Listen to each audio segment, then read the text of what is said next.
Ok, irmãos, muito boa noite a todos. Mais uma vez é um grande privilégio e prazer poder estar aqui trazendo a palavra do Senhor para os irmãos, para que os irmãos possam se fortalecer grandemente no Senhor nosso Deus. Amém? Que Deus nos abençoe e que coloque a sua mensagem nos nossos corações, para que assim possamos pô-la em prática na nossa vida. Vamos então iniciar a mensagem do Senhor, meus irmãos.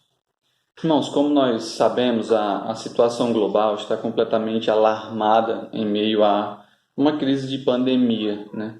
As recomendações são de que nós nos isolemos ao máximo, né, de todas as pessoas possíveis, por isso nós não estamos nos reunindo no momento na igreja, e apenas os serviços considerados essenciais é quem pode ir lá para fora, sair e trabalhar, para que, enfim, o mundo não entre numa outra crise global, né, financeiro, em termos financeiros, né? Então, para que o mundo não pare. E conforme os dias passam, né, e os trabalhos não voltam, porque está sendo adiada a volta, né, dos trabalhos e a normalização, o número de pessoas necessitadas elas aumentam. Então, o governo está buscando meios e formas de como reverter tal situação ou apenas de como amenizar, né? Porque no momento não se tem como resolver, apenas o Senhor, né? Então, por mais que ele use um homem, é o Senhor quem resolve, é o Senhor quem vai nos dar a solução. E nós temos que aguardar pelo Senhor para a sua vontade e a sua graça que seja derramada sobre nós como a solução. E uma preocupação que tem me vindo à mente, né, é quanto à igreja, né? Será se a igreja tem se voltado com amor para buscar suprir as necessidades dos seus fiéis em meio a esse momento de crise? Meus irmãos, quando eu falo de igreja, eu não falo apenas dos pastores, dos líderes, dos diáconos, que já trabalham para isso. Eu falo da igreja como um todo, todos os irmãos, todos que compõem o corpo de Cristo, todos que compõem a igreja. Será se toda a igreja está empenhada para isso? Para ajudar, para auxiliar aqueles irmãos que estão sofrendo em meio a essa grande crise? Esse é um ponto que nós devemos pensar e analisar, pessoal, em cada um de nós, porque assim funciona, cada um fazendo a sua parte. Irmãos, aqui vai, como eu já falei muitas outras vezes em outras mensagens, né? Eu agradeço a Deus pela Igreja Esperança, porque o Senhor tem nos abençoado grandemente. E eu volto aqui a repetir, eu louvo a Deus pelas grandes contribuições que a nossa igreja como um todo tem feito em prol dos irmãos, daqueles que necessitam. Porém, eu volto aqui a palavra para os irmãos para o momento atual, porque isso vai requerer mais de nós. Isso vai requerer uma entrega total, uma entrega maior do que a que nós tínhamos antes. Requer que nós intensifiquemos ainda mais as nossas ações. Isso para buscarmos o bem do próximo em termos físicos e em termos espirituais, meus irmãos. Então é isso que eu venho buscar dos irmãos hoje à noite. E aí eu pergunto, questiono, irmão, você está disposto a intensificar as suas ações em prol do reino de Deus, em prol da igreja, em prol daqueles que você ama, em prol do seu irmão, para beneficiá-lo, para auxiliá-lo nesse momento de dificuldade? Ou você prefere o comodismo de se omitir em meio à grande necessidade de obras e de ações em que nós estamos vivendo? Meus irmãos, uma coisa eu digo para você, não precisa você falar, não tem a necessidade de você responder com seus lábios, porque esse questionamento requer uma ação, não uma fala, uma pronúncia. Então, a ação dos irmãos é que vai demonstrar qual desses dois caminhos os irmãos escolheram. Olha, não, vou me omitir, vou me resguardar, vou ficar quieto, quero mesmo descansar nesse momento. Não, eu vou me envolver na obra. Eu vou atrás dos irmãos que estão passando por necessidade, vou auxiliá-los no que eu posso. O que eu estou falando aqui é que os irmãos têm que sair das suas casas, mas buscar meios e formas, como nós vamos ver hoje à noite, de nós podermos conseguir auxiliar esses irmãos que no momento passam por necessidade. E que um dia pode ser que você venha passar por essa situação e você espere que outros, da mesma forma, o auxiliem. Portanto, meus irmãos, hoje à noite nós estaremos estudando sobre o amor fraternal entre os nossos irmãos da fé. E o texto para o qual nós vamos estudar hoje à noite, eu convido você a abrir a sua Bíblia, é o texto de 1 Tessalonicenses, capítulo 4, verso 9 e 10. São apenas 2 versículos que nós estaremos estudando, analisando, tirando as lições para a nossa vida. Então, 1 Tessalonicenses, capítulo 4, versos 9 a 10. Você vai abrir e daqui a pouco nós vamos trabalhar com ele, tá bom? Então, ore comigo também neste momento, clame ao Senhor, suplique ao Senhor pela situação em que nós estamos vivendo. Lembre dos irmãos necessitados na igreja, né? Esse é o nosso propósito hoje. Santíssimo Deus e amado Pai, nós queremos te agradecer por mais essa oportunidade que o Senhor está nos dando de podermos nos reunir, né, fisicamente com a nossa família e virtualmente com a nossa igreja. Que o Senhor possa estar nos dando condições de cada vez mais buscarmos ao Senhor, Pai querido. Que essa mensagem venha falar aos corações dos irmãos, venha trazer transformação. E assim os irmãos possam agir em teu favor, Pai querido. É no nome do teu Filho amado, Senhor Jesus Cristo, que nós te oramos e agradecemos. Amém.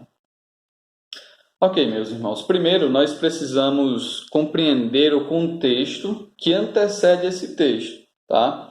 Mais especificamente o início do capítulo 4, para que possamos ter uma base maior quando formos trabalhar ali o texto, os versos 9 e os versos 10, ok? Primeiro, a respeito da cidade de Tessalônica, né? Essa era uma das principais cidades da Grécia, a capital da Macedônia ali naquela época. A sua população chegava a 200 mil pessoas. E nela o estilo de vida que os gregos levavam era completamente diferente da do judeu. Por quê? Porque os gregos eram altamente liberais, altamente imorais em termos sexuais. E o judeu não, era completamente diferente. As leis eram diferentes. O modo de viver era diferente. O judeu via essa questão de uma forma completamente diferente. Então, a igreja ela estava inserida nesse meio, num contexto de imoralidade. Da mesma forma, a igreja de Corinto também estava inserida nesse contexto. E nessa igreja, aqueles que haviam crido em Cristo Jesus haviam recebido por meio da salvação, por meio do Senhor Jesus Cristo, o Espírito Santo na sua vida. Ou seja, passaram a ser um receptáculo do Espírito Santo. O Espírito Santo se fez morada neles, assim como hoje o Espírito Santo faz em nós. Se faz morada em cada um de nós. E eles agora tinham sido transformados, lavados pelo sangue de Cristo. Deveriam agir como um cristão, não mais como um gentio, não mais como um ímpio agia naquela época e naquela região, principalmente no contexto moral. Então o apóstolo Paulo, que foi quem direcionou essa mensagem aos Tessalonicenses, conhecendo bem aquela cultura na qual a igreja estava inserida, ele busca advertir os irmãos a não caírem na tentação da imoralidade e a andarem em santidade diante de quem? Diante de Deus, que agora se fazia morada no seu corpo, na sua vida. E aí, nesses 8 versos, o que Paulo está fazendo era incentivando esses irmãos a buscarem uma vida piedosa, pois agora eles eram habitados pelo Espírito Santo. Ou seja, vivam de uma maneira diferente, pois agora vocês conhecem o Senhor, vocês conhecem a verdade, vocês estão libertos. Vocês agora têm o poder de entender o que é pecaminoso e o que não é. Então, vivam de uma forma diferente. Essa é a ideia do apóstolo Paulo. Isso vai nos dar base para nós continuarmos com o nosso texto, podermos entendê-lo um pouco melhor, ok?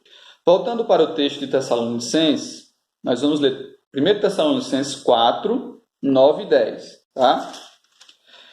Diz assim a palavra do Senhor: a exortação à prática do amor fraternal. No tocante ao amor fraternal, não há necessidade de que eu vos escreva, porquanto vós mesmos estáis por Deus instruídos que deveis amar-vos uns aos outros. E, na verdade, estáis praticando isso mesmo para com todos os irmãos em toda a Macedônia. Contudo, vos exortamos, irmãos, a progredirdes cada vez mais. Esse é o texto que nós estaremos estudando hoje. E o termo-chave que Paulo busca desenvolver aqui nesses 2 versículos é o amor fraternal. Desenvolver o amor fraternal na vida da igreja, na vida dos irmãos. Esse termo, meus irmãos, amor fraternal, no seu sentido original em que foi escrito, ele significa amor ao irmão de nascença ou amor ao irmão de sangue, ou seja, mesmo pai e mesma mãe. Esse é o contexto original da palavra. Porém, no Novo Testamento, ele traz um outro significado. Ele diz o seguinte: amor ao irmão em Cristo. E a ideia aqui é que em Cristo Jesus, todos os irmãos, nós devemos amar. Corrigindo aqui, a ideia é que em Cristo Jesus, todos nós somos irmãos e devemos nos amar como tais. Então, devemos amar o nosso irmão em Cristo Jesus. Então, todos que compõem a igreja, todos somos irmãos em Cristo Jesus. Tá? Essa é a ideia.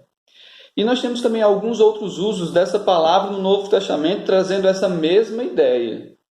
E nelas nós encontraremos o termo fraternidade, acompanhada de algumas características. Nós vamos ver pelo menos 3 textos no Novo Testamento. O primeiro deles, em Romanos, capítulo 12, verso 10. Diz assim: amai-vos cordialmente uns aos outros com amor fraternal, preferindo-vos em honra uns aos outros. Essa é a Almeida Revista Atualizada. Eu achei interessante a nova versão na linguagem de hoje, a NTLH, que diz assim: amem uns aos outros com amor de irmãos em Cristo e se esforcem para tratar uns aos outros com respeito. Então, a nova tradução na linguagem de hoje, ela traz uma linguagem, um conceito bem mais simplificado. Essa versão é uma espécie de comentário, ok? Então, só para dar essa nota aí para os irmãos. E voltando para o texto de Romanos 12, a característica que nós conseguimos encontrar aqui e que o amor fraternal apresenta é um amor que honra a vida do próximo. Ou seja, não é um amor traiçoeiro, não é um amor doentio, não é um amor que visa a si mesmo, mas visa o próximo, honrar o próximo, suprir as suas necessidades. Essa é a primeira característica que nós encontramos aqui em um dos textos do Novo Testamento. No segundo texto, nós vamos ler Hebreus 13:1, que diz assim: seja constante o amor fraternal. Então, a constância é mais uma característica do amor. É a segunda característica que nós podemos apresentar aqui. Isso significa que o amor fraternal ele deve ser contínuo na nossa vida. Sempre que alguém necessitar, nós devemos estar ali prontos para poder ajudar. Porque aquilo é algo constante, contínuo na minha vida, pertence à minha vida, pertence ao meu modo de ser. O terceiro versículo é 1 Pedro 1:22. Diz assim: tendo purificado a vossa alma pela vossa obediência à verdade, tendo em vista o amor fraternal não fingido, amai-vos de coração uns aos outros ardentemente. A terceira característica que nós encontramos aqui é de um amor fraternal verdadeiro e intenso pelos irmãos. Então, meus amados, o amor fraternal ele deve honrar, ele deve ser constante e ele deve ser verdadeiro e intenso. Essas são apenas algumas características que devem fazer parte do nosso amor para com os irmãos. Então, entendendo o termo amor fraternal e o seu uso ali no Novo Testamento, em parte do Novo Testamento, nós vamos voltar para o texto de 1 Tessalonicenses 4, 9 e 10 e compreendermos os ensinos de Paulo. O amor fraternal, naquela época, no contexto da igreja, faria toda a diferença na vida dos tessalonicenses, pois assim eles estariam unidos e apoiando uns aos outros em suas necessidades e gerais, em suas tentações, nos seus problemas. Isso traria unidade para a igreja. Era exatamente o que faltava na igreja de Corinto, amor entre os irmãos. Por isso havia confusão, contendas e divisões dentro da igreja. Então era essencial a igreja andar em tal prática, para que o seu andamento, o seu funcionamento como um corpo, composto por muitas pessoas, pudesse funcionar. Nós podemos traduzir isso por união e fortalecimento mútuo. Da mesma forma, esse comportamento ele é essencial à nossa igreja atualmente. Precisamos desse amor intenso entre os irmãos, precisamos desse amor verdadeiro, precisamos desse amor constante, contínuo, para que a nossa igreja possa funcionar, meus irmãos. Inicialmente aqui no verso 9, o apóstolo Paulo está dizendo que não há mais necessidade que ele escreva ou ensine a respeito do amor fraternal aos irmãos de Tessalônica. Porque eles já conheciam essa prática, eles já sabiam, eles já entendiam ela. E Paulo no texto nos ensina que esse conhecimento ele foi passado por meio do Espírito Santo, quando os mesmos puderam compreender a verdade, quando os mesmos aceitaram o Senhor Jesus Cristo como seu Salvador, quando entenderam que em Cristo eles possuíam então o perdão pelos seus pecados, e que por meio de Cristo eles teriam então ali o acesso ao Pai. Então, deste modo, por meio do Espírito Santo, eles foram guiados ao entendimento de um amor fraternal e mútuo, e que esse amor deveria estar presente na igreja. E sobre essa ação do Espírito Santo na vida do crente, dando aqui mais força, mais base para isso, Tito vai nos dar 2 nomes para isso, meus irmãos. Primeiro, Tito 2 vai dar ali o primeiro nome. Ele vai falar sobre manifestação da graça salvadora. Tito 2, 11 a 14, que diz assim: porquanto a graça de Deus se manifestou salvadora a todos os homens, olha só, educando-nos para que, renegadas as impiedades, as paixões mundanas, vivamos no presente século, sensata, justa e piedosamente, aguardando a bendita esperança, a manifestação da glória do nosso grande Deus e Salvador, Cristo Jesus, o qual a si mesmo se deu por nós, a fim de remir-nos de toda iniquidade e purificar para si mesmo um povo exclusivamente seu, zeloso de boas obras. Ou seja, a ação do Espírito Santo na nossa vida, ao entrar, ao habitar, é nos educar, é nos ensinar. E ele faz isso. Como é que ele faz isso? Tito vai dar esse segundo nome, através do lavar regenerador. Tito 3, 3 a 5 diz assim: pois nós também, outrora, éramos nécios, desobedientes, desgarrados, escravos de toda sorte de paixões e prazeres, vivendo em malícia e inveja, odiosos e odiando-nos uns aos outros. Quando, porém, se manifestou a benignidade de Deus, nosso Salvador, e o seu amor para com todos, não por obras de justiça praticada por nós, mas segundo a sua misericórdia, ele nos salvou mediante o lavar regenerador e renovador do Espírito Santo. Então aqui nós temos o meio da restauração, a regeneração. E note que quando Tito vai tratar sobre a nossa vida pecaminosa, ele vai dizer o seguinte, que nós éramos odiosos e odiando-nos uns aos outros. Então a graça de Deus nos ensinou a não odiarmos mais uns aos outros, e sim a amarmos uns aos outros. Isso se chama amor fraternal. Isso significa transformação na vida de um homem.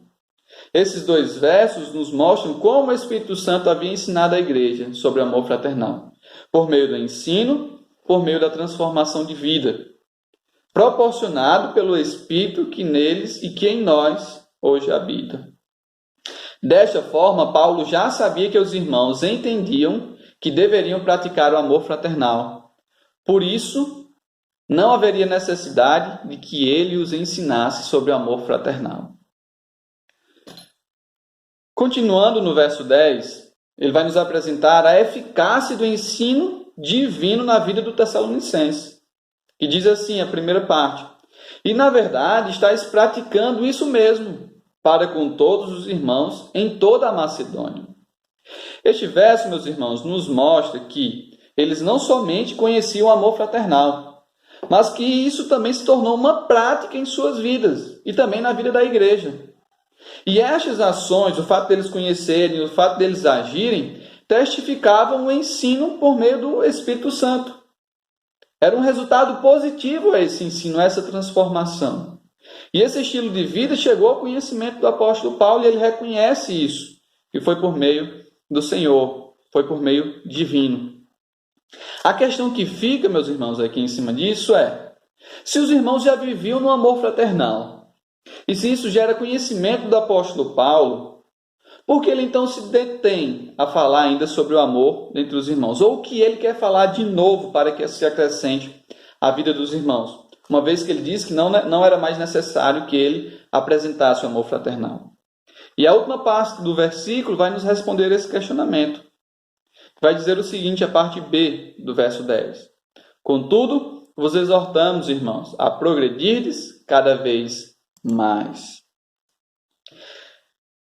O que Paulo queria dizer aqui? Paulo sabia que eles conheciam do amor fraternal, então Paulo apenas quer incentivar eles a intensificarem esse amor fraternal, ok? Por que ele está fazendo isso? Porque enquanto nós estivermos nesse corpo, esse corpo pecaminoso, o meu e o seu, enquanto Cristo não voltar, nós não alcançaremos a perfeição, nós não seremos perfeitos, nós ainda vamos pecar, infelizmente. Mas um dia nós seremos restaurados, mas ainda cometeremos, enquanto em vida, pecados. Então, sendo isso o conhecimento de Paulo, ele incentiva os irmãos a progredirem cada vez mais no crescimento desse amor, buscando a perfeição, buscando serem iguais a Cristo, buscando serem melhores do que o que são hoje, buscando sempre melhorar as suas práticas. Enquanto pecadores, eu disse, nossas práticas jamais serão perfeitas. Nós devemos aguardar Cristo voltar por meio da nossa morte ou até que Ele venha nos levar aos céus. E aí sim, as nossas práticas serão perfeitas, meus irmãos. Mas até lá, nós vamos ter que buscar vencer barreiras. Nós vamos ter que buscar vencer dificuldades, buscando um crescimento espiritual, buscando a perfeição em Cristo Jesus. E a prática do amor fraternal, de um modo mútuo, vai nos ajudar grandemente, como ajudou também aquela igreja, a não viver num contexto pecaminoso e imoral da cidade de Tessalônica. Esse amor daria força para que eles pudessem vencer as tentações. Da mesma forma conosco. Esse amor nos dá força, nos dá ânimo, nos motiva a seguirmos em frente, a levantarmos a cabeça, a quando pecarmos, reconhecermos o nosso erro e seguirmos em direção ao Senhor, porque nós sabemos que por Ele somos perdoados, por Ele somos lavados pelo sangue de Cristo. Temos regeneração, temos transformação. Então esse amor mútuo vem com esse propósito de fazer com que prossigamos em conhecer o Senhor cada vez mais, em crescermos espiritualmente. Então, meus irmãos, essa é a ideia do texto, é o que o texto quer nos apresentar. Resumindo aqui, Paulo está escrevendo aos Tessalonicenses não para ensiná-los sobre o amor fraternal. Ele sabia que eles já conheciam, mas para acrescentar mais coisas além do que eles conheciam. Que era de que eles precisavam crescer nessa prática do amor fraternal, intensificando, progredindo nesse amor fraternal. Ou seja, atuando cada vez mais, ajudando cada vez mais, amando cada vez mais. Assim eles estariam progredindo, crescendo espiritualmente e crescendo no amor fraternal, uns para com os outros. E meus irmãos, eu quero pegar aqui um gancho para fazer a mesma coisa que o apóstolo Paulo fez. Como já é uma prática, eu diria assim, da nossa igreja, nós podemos até dizer que é uma marca registrada. A nossa igreja, unicamente, era conhecida como a igreja do amor, da comunhão, né? Hoje eu gosto de dizer que a nossa igreja é reconhecida realmente por ajudar aqueles que necessitam no nosso meio. E eu falo isso não como uma vanglória para a igreja, mas como uma glória diante do Senhor Jesus Cristo, porque transformou os nossos corações, assim como os de Tessalônica, a compreendermos essa necessidade, a importância dessa necessidade. Então, da mesma forma, eu faço como o apóstolo Paulo. Meus irmãos, nós precisamos intensificar o nosso amor fraternal para com os nossos irmãos em Cristo Jesus. As nossas práticas não são perfeitas. nem já estão no topo no qual nós não precisamos mais. Por mais que estejamos ativos nessas práticas, nós precisamos intensificar. E olha o que é interessante, nós estamos num momento oportuno para isso, num momento de crise. Esse é o momento em que devemos estar mais unidos, juntos, cooperando uns com os outros, no auxílio mútuo, meus irmãos. Esse momento certamente é de grande dificuldade para muitas pessoas. E há duas formas que nós podemos intensificar esse amor e nos fortalecermos ainda mais no amor fraternal. E a primeira forma é nós podermos contribuir com as necessidades físicas dos nossos irmãos, daqueles que necessitam neste momento. Como eu disse, estamos num momento propício para nós desenvolvermos esse amor fraternal, crescermos ele. Eu vejo como uma oportunidade dada por Deus.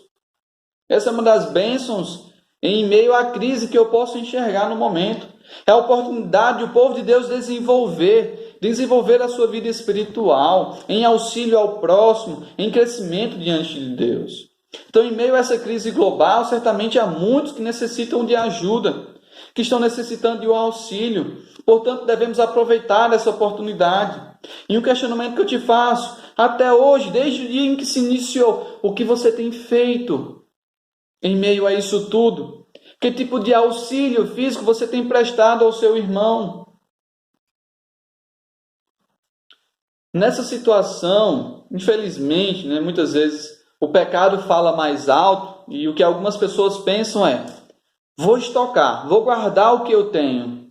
Em algumas cidades aí pelo mundo afora, as pessoas fizeram compras exorbitantes, estocando alimento, estocando o que pudessem, porque na ideia deles iria vir uma crise e se acabasse eles estariam ali pelo menos por um tempo garantido. E muitas vezes esse pecado também bate na nossa porta, bate ao nosso coração, ao ponto de nós não querermos dividir, ao ponto de nós não querermos ajudar, por não querermos sentir falta no futuro. E meus irmãos, isso é uma atitude de falta de fé para com o nosso Deus. Pois se Deus nos deu, foi porque Deus nos sustentou. Se Deus nos deu, é para que nós possamos auxiliar o próximo, aqueles que estão passando por necessidades momentâneas. Eu não estou dizendo para você ajudar o preguiçoso, aquele que não quer trabalhar, aquele que está acomodado. Eu estou dizendo para ajudarmos aqueles que têm necessidade, aqueles que em meio à crise não têm o que fazer, estão de mãos atadas, porque não têm como trabalhar. É isso que eu estou querendo enfatizar para os irmãos. Enquanto tivermos na nossa mente que o que temos foi conquistado por nós, por nosso trabalho, nós não conseguiremos desprender daquilo que é essencial à vida do próximo. Mas, se entendermos que foi Deus, por meio da sua soberania, que nos deu todas as condições e oportunidades para termos o sustento até o dia de hoje, facilmente nós ajudaremos aqueles que estão passando por necessidade, meus irmãos. Saia do comodismo, se arrisque um pouco mais em prol do seu irmão. Não estou pedindo que você dê tudo que você tem, mas que você se volte em sabedoria para aqueles que necessitam. As próprias igrejas da Macedônia, na qual Tessalonicenses estava incluída, nos são um grande exemplo para isso, meus irmãos. Segundo aos Coríntios, capítulo 8, verso de 1 a 4, diz o seguinte: também, irmãos, vos fazemos conhecer a graça de Deus concedida às igrejas da Macedônia. Porque no meio de muita prova de tribulação, manifestaram a abundância de alegria e a profundeza deles superabundou em grande riqueza a sua generosidade. Porque eles, testemunho eu, na medida de suas posses, e mesmo acima delas, se mostraram voluntários, pedindo-nos, com muitos rogos, a graça de participarem da assistência aos santos. Ou seja, a igreja de Jerusalém estava passando por uma grande necessidade. Eram seus irmãos em Cristo Jesus que estavam ali. Então esses irmãos da Macedônia se levantam e dizem: Paulo, nós queremos ajudar, nós temos que ajudar. Paulo sabia que eles não tinham condições, mas eles mesmo assim insistem e dão o que podem, fazem de tudo, por causa do amor fraternal, porque o seu amor é verdadeiro, o seu amor é altruísta. Então eles pensaram na igreja de Jerusalém e ajudaram. E Paulo reconhece esse grande feito como sendo graça de Deus concedida à igreja. Então termos esse coração aberto é graça de Deus, porque nós cumprimos a vontade do Senhor. Esses irmãos não tinham condições, porém desejavam ardentemente ajudar essa igreja necessitada. E mesmo não tendo condições, meus irmãos, eles ajudaram. Eles contribuíram com o que puderam. Então há várias formas que nós podemos contribuir. E com essa mesma intensidade, com essa mesma alegria na qual eles estavam, nós devemos fazer o mesmo. Contribuir com alimentos para aqueles que estão necessitados. Contribuirmos com remédios para aqueles que estão doentes. Contribuirmos com vestimentas para aqueles que estão necessitando. Contribuirmos com favores. Se você não tem como ajudar, então contribua com favores. Muitas vezes tem algum idoso, tem algum irmão numa situação complicada, não pode sair de casa, tem alguma outra doença. Então, a oportunidade de, em meio a essa situação, você poder auxiliar, de você poder ajudar. É também o fato de você poder ajudar com dinheiro, com finanças, para aqueles irmãos que estão necessitados. Estas, meus irmãos, são apenas algumas formas pelas quais nós podemos contribuir fisicamente. Que o Senhor transforme os nossos corações, nos impulsione a enxergarmos isso, a vermos que isso é uma necessidade, de que nós precisamos amar fraternalmente o nosso irmão no meio físico. E em segundo e por último, a nossa aplicação aqui, nós devemos contribuir para que as necessidades espirituais dos nossos irmãos sejam supridas. Em meio a toda essa situação, muitos de nós têm entrado em desespero, né? Principalmente aí as mulheres. Medo, aflição, algumas outras pessoas têm perdido a esperança, né? E nesse momento, mais do que nunca, nós devemos intensificar a nossa busca por Deus e auxiliar esses irmãos que estão passando por esses problemas, por essas deficiências espirituais. E como é que nós podemos contribuir com a vida espiritual do irmão? Uma vez que nós não podemos nos aproximar, nós não podemos estar juntos, não podemos reunir, não podemos ir à igreja. Meus irmãos, primeiramente orando, clamando, suplicando a Deus por cada um dos nossos irmãos, para que Deus os abençoe, para que Deus os sustente, para que Deus dê fortalecimento, para que Deus dê crescimento espiritual. Meus irmãos, não sejam como muitos aí pelo mundo afora, crentes e não crentes estão fazendo, que é colocando esse momento, um tempo para poder assistir televisão, filmes, séries, internet. Não é que é problema isso, mas, meus irmãos, a prioridade deve ser o reino, deve ser a nossa luta espiritual, aí depois as coisas mundanas. Então intensifique as vossas orações pelos vossos irmãos. Isso é uma grande contribuição espiritual que você está fazendo para o crescimento da sua igreja, para o auxílio do seu irmão necessitado. Pense nisso, tá? Desde a crise, por quantos irmãos você se importou, você orou, você ligou para ele, irmão, como é que você está? Está lendo a Bíblia? Tem orado? Como é que está a sua vida espiritual? E quantas vezes você ligou, irmão, estou aqui para falar da palavra de Deus, estou aqui para lhe ensinar, o versículo tal e tal fala sobre isso. Meus irmãos, em nossa igreja, na esperança, temos pessoas que não possuem acesso à internet. Temos pessoas que podem até ter esse acesso à internet, mas não sabem mexer. Então nós devemos auxiliar esses irmãos que estão necessitados. Eles precisam de uma palavra de conforto, de consolo. Eles não estão tendo a oportunidade de ouvir as mensagens. Eles não têm a oportunidade de chegar na internet e buscar por uma mensagem. Tudo que eles têm é a televisão, o que eles sabem mexer. Principalmente aí os mais idosos. Então é ideal, importante que nós possamos ligar para eles, perguntar como eles estão, dar uma palavra de apoio, de força, de fortalecimento, até mesmo ler a palavra com eles pelo telefone. Não relaxe nesse momento. Infelizmente é o que muitos têm feito, relaxado, aproveitado, descansado. O brasileiro, do jeito que é, está tratando esse momento de crise como férias, com prazer, porque está em casa e não está trabalhando. Mas agora não é um momento de férias, de descanso, é um momento árduo de trabalho, de empenho, de dedicação. É o momento de nós batalharmos espiritualmente, é o momento de nós enfrentarmos os nossos inimigos, É o momento de intensificarmos as nossas lutas, de crescermos espiritualmente. É o momento de nós demonstrarmos um amor maior ainda aos nossos irmãos. Um amor fraternal. Por causa da transformação que nós recebemos no Senhor Jesus Cristo, nós temos essa capacidade de crescermos, meus irmãos. E aí, com isso, desses dois modos, meus irmãos, nós auxiliaremos grandemente a vida dos nossos irmãos. Que Deus nos dê força, que Deus nos dê coragem para progredirmos, crescermos de um modo intenso na prática do amor fraternal. Que as nossas motivações sejam como as dos macedônios, que mesmo sem ter nada, eles quiseram e buscaram auxiliar os necessitados. E, meus irmãos, que Deus nos ajude e nos dê forças, porque nós precisamos. Orem, jejuem e intensifiquem o vosso relacionamento para com Ele. Para finalizarmos, quero convidá-lo a abrir Tessalonicenses 3, do 11 ao 13.